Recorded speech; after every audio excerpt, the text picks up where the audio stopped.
هل القلق وانا بنتظر الفرج عدم توكل؟ الاجابه لا. القلق امر طبيعي واحنا بشر. سيدنا ابراهيم لما خد السيده هاجر وابنه سيدنا اسماعيل ولد رضيع وزوجته شابه صغيره في مكان موحش وضلمه، سيدنا ابراهيم يقول ايه؟ ربنا اني اسكنت من ذريتي بواد غير ذي زرع، مكان ما فيهوش حاجه، ما فيهوش حياه. زوجته تنادي عليه الله امرك بهذا؟ يقول لها نعم، فترد عليه وتقول له اذا لن يضيعنا.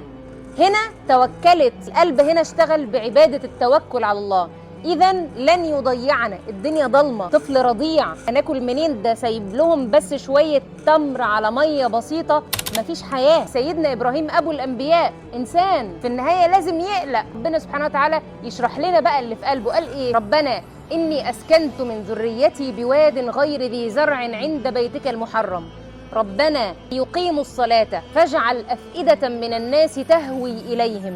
يا رب حبب قلوب الناس فيهم، فاجعل أفئدة من الناس، أصل الناس لو حبتهم هيجوا. فاجعل أفئدة من الناس، حبب الناس فيهم، وارزقهم من الثمرات لعلهم يشكرون.